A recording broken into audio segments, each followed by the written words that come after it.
Si tu as déjà essayé de peindre un sujet animalier, peu importe c'est quoi l'animal, mais un sujet animalier au pelage blanc, tu le sais que ça comporte plusieurs difficultés. Donc, c'est ça que je vais voir avec toi dans la capsule d'aujourd'hui au travers la progression de ce projet qui est un cours de peinture en ligne disponible sur la plateforme de l'Armoire. Je vais te donner mes astuces pour que tu puisses réaliser tes prochains sujets avec un pelage blanc de façon beaucoup plus simple.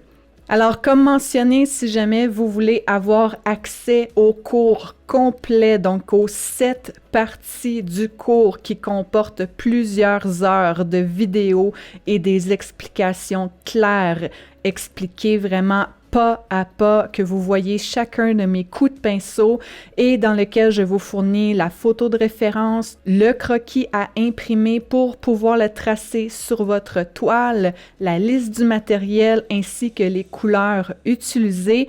Vous avez juste à vous rendre sur le site de l'Armoire. Le cours est disponible à l'unité dans la boutique en ligne, mais il est aussi inclus avec tous les autres cours de peinture en ligne de la plateforme pour les membres du Passionné.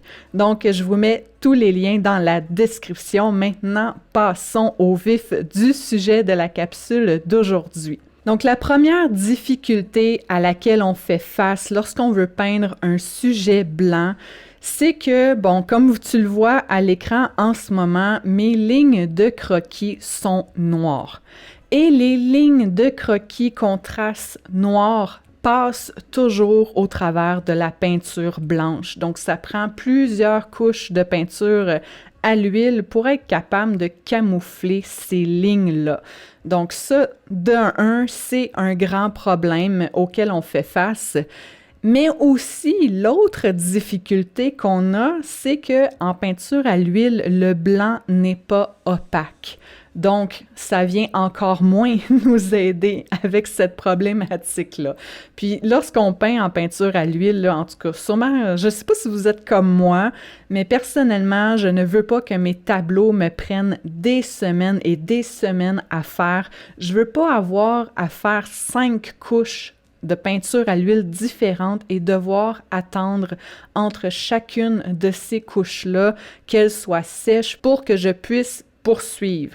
J'aime ça quand je peux finir mon sujet le plus rapidement possible. Dans la majorité des autres cours, donc c'est-à-dire avec la majorité des autres sujets que j'aborde dans les cours de peinture en ligne et qui n'ont pas de pelage blanc, j'essaie toujours de venir tracer mes lignes de croquis en blanc.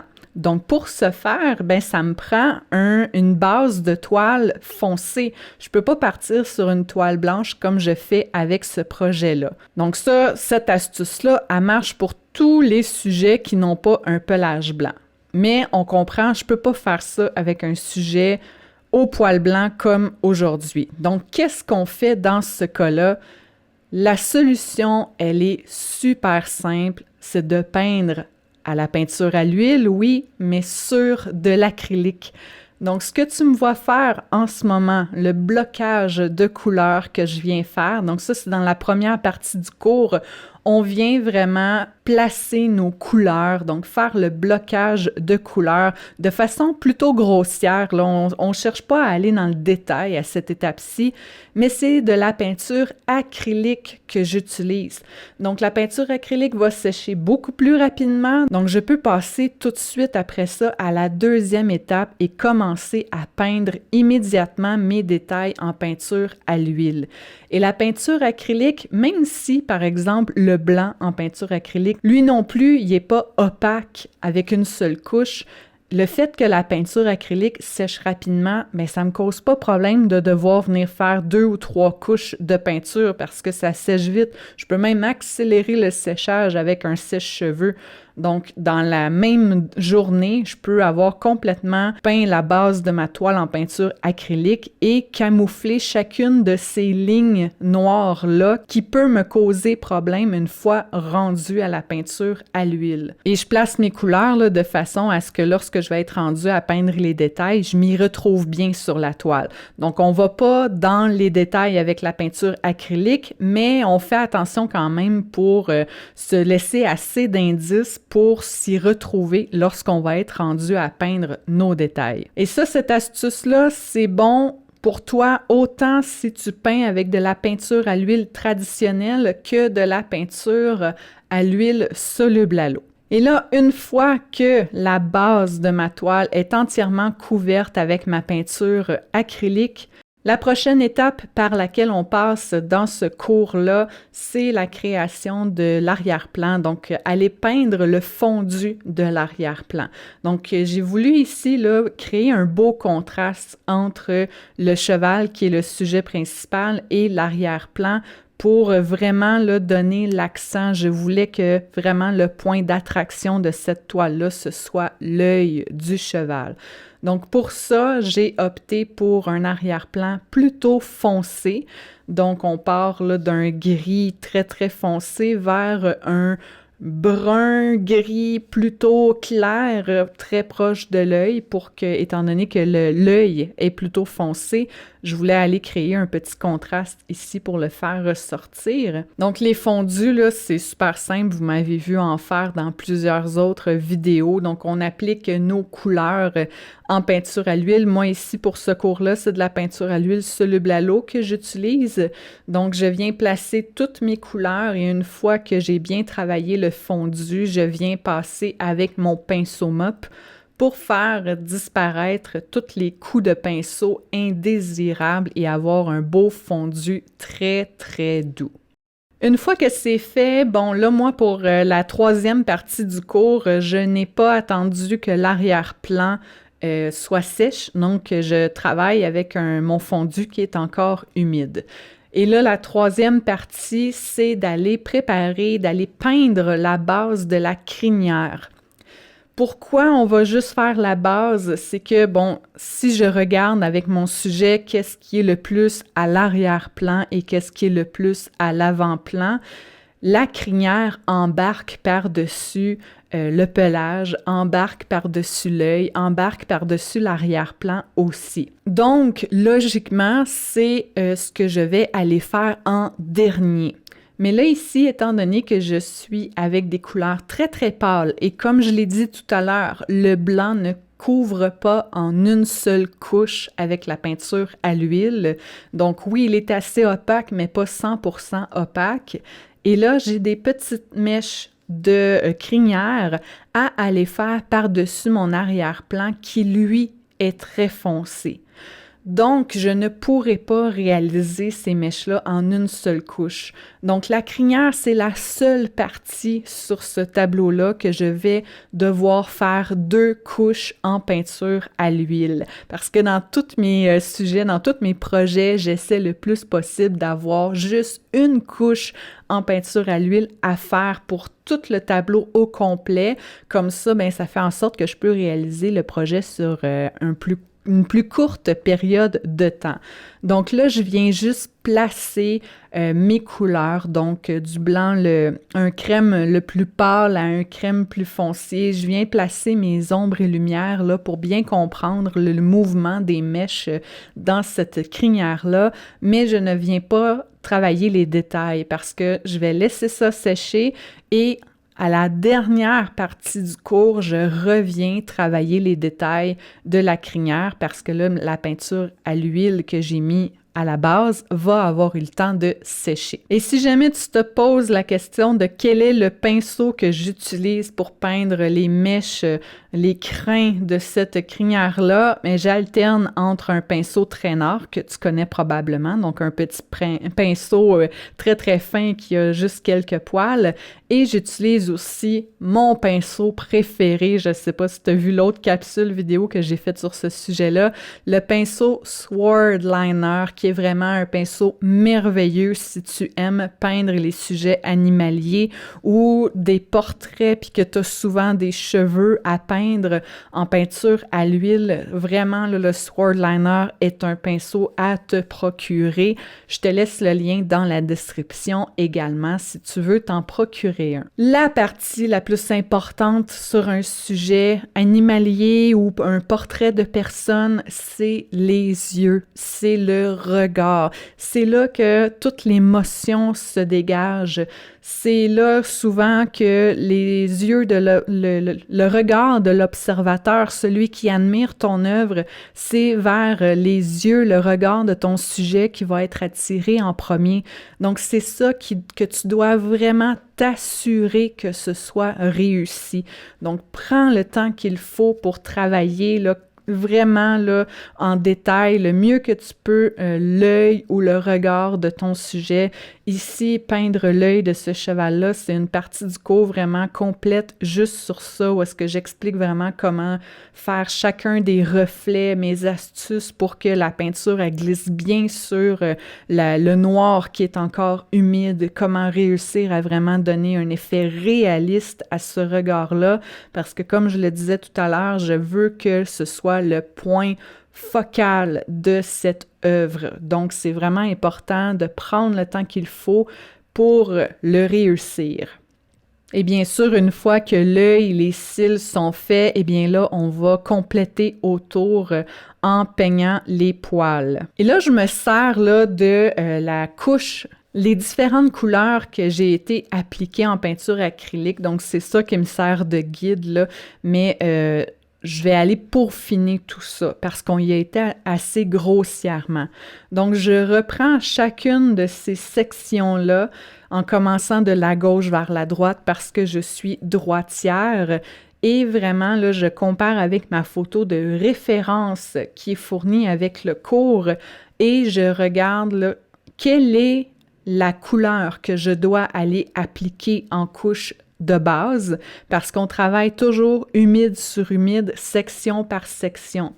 Donc ici, je regarde la couche de base, on fait référence à la couleur du sous-poil. Donc lorsque tu regardes une fourrure animalière, il y a toujours une couleur de sous-poil et une couleur de poil plus détaillée. La couleur de sous-poil, c'est comme la couleur, si on veut, que tu peux observer qui est comme à la racine des poils. Donc, dans la grande majorité des cas, c'est une couleur qui est plus foncée. Et ensuite de ça, tu as les petits poils plus détaillés qui sont par-dessus et c'est eux qui captent la lumière. Donc, la grande majorité des cas, ils vont être plus clairs. Donc, la couleur de sous-poil, donc la couleur qui semble être le plus à la racine des poils de notre animal, c'est ça qu'on vient appliquer vraiment en couche de base avec ma peinture à l'huile, là, section par section.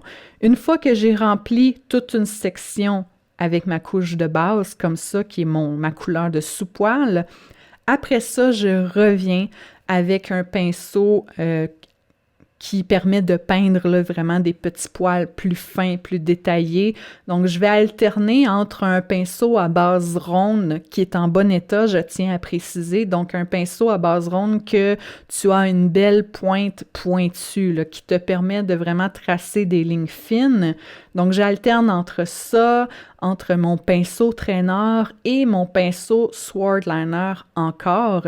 Pourquoi j'alterne? C'est que ça dépend toujours de la grosseur du poil que j'ai à faire. Donc ici, c'est un assez gros plan, le sujet de ce cours. Donc on voit le cheval de très très proche et toutes les poils qui sont un peu plus au centre de son front sont beaucoup plus gros, beaucoup moins fins que les petits poils qu'il y a autour de son œil.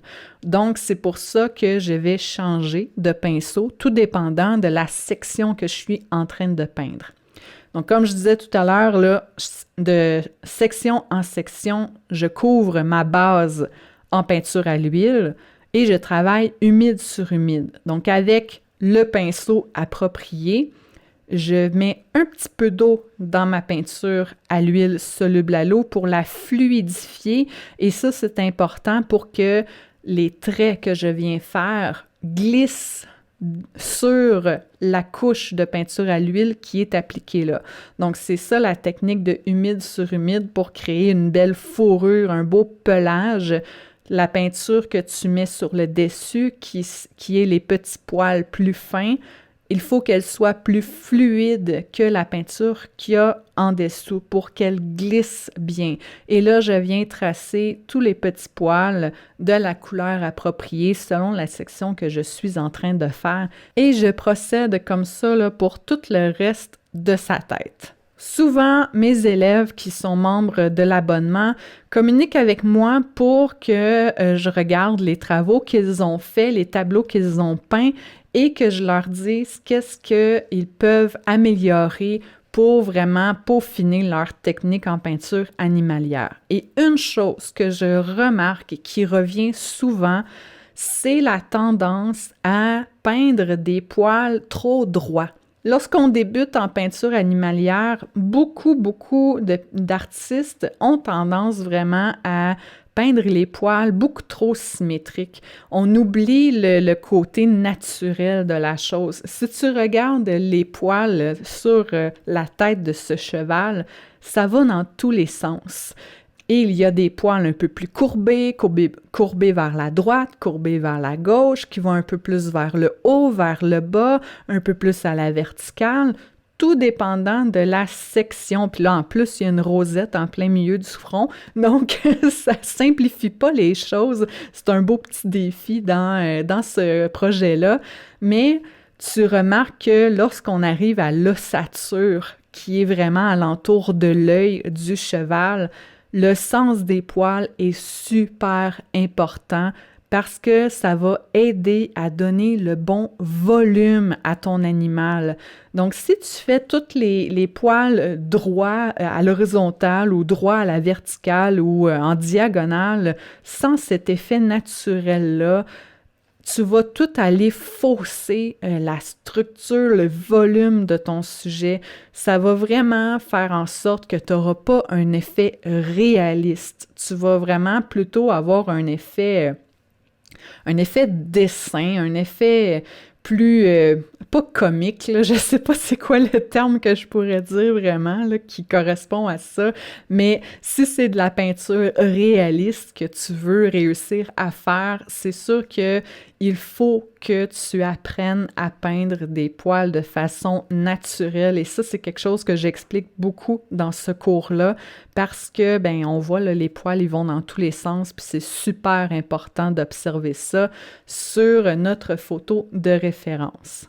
Une fois qu'on a passé, là, qu'on a peint tous les détails, tous les petits poils de la tête de notre cheval, là, on est rendu à qu'est-ce qui est le plus à l'avant-plan. Donc, qu'est-ce qui est par-dessus tout ce qu'on a peint?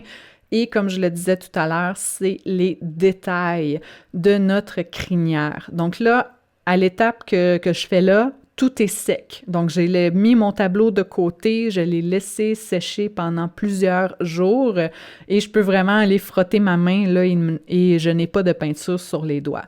Donc là, je reprends la crinière là, complètement, section par section. Je viens repasser partout où j'en ai besoin et je viens peindre les petits poils plus détaillés. Donc là, ça me permet de repasser par-dessus les sections que je voulais peindre en blanc, mais que j'ai pas réussi à rendre opaque parce que, mon arrière-plan est foncé. Donc, je viens repasser, donner une deuxième couche de peinture à l'huile partout où je vois que j'en ai besoin. Et on vient aussi peindre là, les deux mèches qui tombent sur le front du cheval. Là, on vient travailler ça plus en détail. Donc, les deux grandes astuces à retenir pour les sujets que tu veux peindre avec un pelage blanc, c'est vraiment Oui, on trace nos lignes de croquis noires parce que pour s'aider, on commence sur une toile qui est blanche, mais on vient faire une première étape de blocage des couleurs en peinture acrylique. C'est vraiment, là, c'est pas interdit de commencer tes toiles en peinture acrylique, même si tu as l'intention de toute la peindre après ça en peinture à l'huile. Il y a énormément d'artistes qui font ça, qui utilisent cette technique-là de huile sur acrylique pour s'aider, pour accélérer le processus, parce que on s'entend que si un projet s'étire sur plusieurs semaines, plusieurs mois, ben c'est pas motivant. On aime ça quand on réussit à terminer nos sujets plus rapidement et d'avoir la satisfaction là, d'un tableau fini et de pouvoir passer au projet suivant, donc de rester motivé de projet en projet. Et il faut toujours que tu retiennes également que la peinture blanche en peinture à l'huile n'est pas 100% opaque. Donc, toujours garder ça en tête lorsque tu penses à par quelle étape tu vas procéder, donc avec quoi tu vas commencer, avec quoi tu vas finir et les temps de séchage au travers de tout ça. Donc, j'espère vraiment que ce que je t'ai expliqué dans la capsule d'aujourd'hui, ça va t'aider pour tes prochains sujets animaliers à fourrure blanche.